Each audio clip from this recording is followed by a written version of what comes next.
Shalom, puji Tuhan Bapak Ibu, kita akan kembali merenungkan firman Tuhan.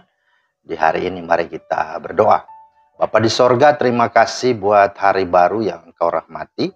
Kembali kami akan melandasi hari ini dengan firman-Mu. Mari ya Roh Kudus, terangi dan tuntunlah hati kami. Dalam nama Tuhan Yesus. Amin. Bapak Ibu, firman Tuhan kita terambil di dalam Mazmur 22 ayat 25. Sebab ia tidak memandang hina ataupun merasa jijik kesengsaraan orang yang tertindas, dan ia tidak menyembunyikan wajahnya kepada orang itu, dan ia mendengar ketika orang itu berteriak minta tolong kepadanya. Itulah firman Tuhan yang menjadi dasar renungan kita pada hari ini. Nah, tema hari ini adalah Tuhan tidak seperti itu. Nah, saudara, seringkali masalah itu terjadi dalam kehidupan kita sesungguhnya bukan kepada bentuk masalahnya, bukan juga kepada besar kecil masalahnya yang dihadapi, juga bukan pula kepada berat atau ringannya masalahnya, melainkan kepada soal bagaimana cara pandangnya, responnya, ya, ketika dia melihat masalah itu, memahami masalah itu, hingga sampai kepada bagaimana cara dia betul-betul dapat menyelesaikan masalah itu. Nah, Bapak Ibu, yang memprihatinkan sebenarnya adalah ketika kita sedang berada di dalam masalah, kita tidak lagi memiliki penguasaan diri. Kita begitu mudah tersulut emosi, mudah kecewa, mudah marah, dan bahkan pada akhirnya bersungut-sungut serta mengeluh sepanjang hari. Dan ujung-ujungnya atau pada akhirnya yang kita selalu salahkan dan persoalkan serta tuntut dari semuanya ini adalah Tuhan. Yakni yang pertama, tentang perhatian Tuhan. Kita mulai meragukan dan bertanya, di mana kau Tuhan? Mengapa ini harus terjadi Tuhan? Mengapa harus saya? Mengapa bukan orang lain? Di mana perhatianmu? Kemudian yang kedua tentang perbuatan Tuhan. Akhirnya dia mulai merasa diri sebagai tak berdaya, bahkan merasa introvert dan inferior, dan berkata, memang saya begini karena memang sudah terlahir seperti ini. Saya ditakdirkan Tuhan seperti ini. Saya tidak sempurna, saya miskin, saya bodoh. Saya tidak sama dengan mereka, saya tidak pintar, saya tidak bisa berbuat dan tidak mampu melakukan hal-hal yang seperti mereka. Nah saudara, jika itu yang kita pikirkan dan kita rasakan tentang Tuhan atas setiap masalah yang kita hadapi, maka sesungguhnya Anda salah besar. Dan memang itu adalah fatal dalam kesalahanmu. Mengapa? Karena sesungguhnya Tuhan tidak seperti yang kau pikirkan itu. Nah, dalam bacaan kita Mazmur 22 ayat 25 tegas sekali lagi dikatakan, sebab dia tidak memandang hina ataupun merasa jijik kesengsaraan orang yang tertindas, dan ia tidak menyembunyikan wajahnya kepada orang itu, dan ia mendengar ketika orang itu berteriak minta tolong kepadanya. Perhatikan, Tuhan tidak memandang hina. Artinya, apapun dan siapapun engkau, latar belakangmu seperti apa, sukumu, keluargamu, pendidikanmu, pergaulanmu, dan statusmu, lagi-lagi Tuhan mau tegaskan, dia tidak pernah memandang hina. Dia menerima saudara, dia menyambut saudara dengan kasihnya. Yang kedua, Tuhan tidak merasa jijik. Artinya Tuhan tahu kita adalah orang berdosa. Kita orang jahat, seharusnya kita dimurkai. Dan memang kita memalukan. Tetapi Alkitab mencatat bahwa Tuhan tidak pernah jijik, tidak pernah malu menerima kita dengan keberadaan kita yang sudah berdosa ini. Bahkan dikatakan dia telah menyelamatkan kita dari dosa.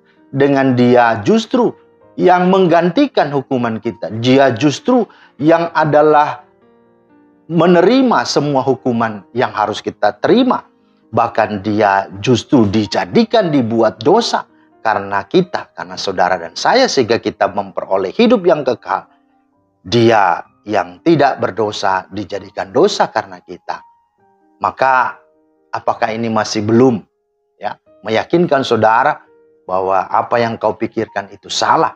Tuhan tidak seperti itu. Dan yang ketiga dikatakan dia tidak menyembunyikan wajahnya, namun dia mendengar doamu. Ayat 25D berkata, dan ia mendengar ketika orang itu berteriak minta tolong kepadanya. Artinya saudara, perjuanganmu, pencarianmu, usahamu, seruhanmu tidak akan sia-sia. Ya, tapi pertanyaannya, apakah itu yang kau lakukan atau mengeluh? Sudahkah engkau datang pada Tuhan? Sudahkah engkau mencari Dia? Sudahkah engkau berusaha untuk memohon belas kasihannya? Kalau tidak, maka jangan pernah menyalahkan Tuhan. Itu hal yang sungguh sia-sia. Matius 7, 8-12 berkata, karena setiap orang yang meminta menerima, dan setiap orang yang mencari mendapat, dan setiap orang yang mengetok, baginya pintu dibukakan. Jadi tidak sia-sia setiap orang yang datang kepada Tuhan, mencari jawaban atau jalan keluar, Tuhan pasti mengaruniakannya. Bahkan ditegaskan lagi sebagai sebuah kompar atau sebuah perbandingan. Dikatakan, adakah seorang daripadamu yang memberi batu kepada anaknya jika ia meminta roti? Atau memberi ular jika ia meminta ikan? Jadi jika kamu yang jahat tahu memberi pemberian yang baik kepada anak-anakmu, apalagi Bapamu yang di sorga, ia akan memberikan yang baik kepada mereka yang meminta kepadanya. Ini yang harus saudara yakinkan, saudara pastikan. Yang tentu menjadi penting di sini, apakah saudara sudah menjadi anaknya atau belum? Kalau saudara belum menjadi anaknya, jangan pernah berharap saudara akan menerima segala jawaban dari Tuhan. Karena itu sebabnya Mazmur 34 ayat 10 berkata bahwa kemalangan orang benar itu banyak, tetapi Tuhan melepaskan dia dari semuanya itu. Artinya bahwa mengiring Tuhan bukan berarti senang-senang, bukan berarti mulus atau berjalan di jalan tol tidak ada masalah, bukan. Bahkan dikatakan kemalangannya banyak, tetapi ingat, meskipun kemalangannya banyak, Tuhan ada, Tuhan melepaskan dia dari semuanya itu. Bahkan semuanya itu sudah dia selesaikan, dia sudah tanggung, dia sudah genapi, dia sudah buktikan di kayu salib. Dia mati dan bangkit untuk saudara dan saya, yang minggu-minggu lalu kita sudah rayakan peringati kematian dan kebangkitannya. Karena itu masih ragukah, masih bimbangkah saudara, masihkah engkau menyalahkan Tuhan? Jikalau engkau mengalami itu bukan Tuhan yang telah membuat engkau demikian. Tapi itu berarti, sebagaimana Charles Stanley berkata, bukan masalah di dalam hidup saudara yang menghancurkan hidupmu, melainkan respon atau sikapmu lah dalam menghadapinya. Karena itu mulai sekarang mari perbaiki responmu, perbaiki sikapmu, perbaiki cara pandangmu terhadap setiap masalah yang mendatangimu. Ingat, Tuhan tidak seperti itu. Amin. Terima kasih Tuhan, kami bersyukur kiranya Tuhan memeteraikan firman-Mu dan memampukan kami yang lemah ini, terbatas ini, agar kami tidak menyalahkan siapapun, tapi kami mulai menintrospeksi diri, mulai merenungkan dan evaluasi, agar hidup kami terus memiliki cara pandang Tuhan dan melihat masalah dalam perspektif ilahi. Dalam nama Tuhan Yesus kami berdoa. Amin. Demikianlah firman Tuhan hari ini. Kiranya menjadi berkat, selamat beraktivitas. Tuhan Yesus memberkati. Shalom.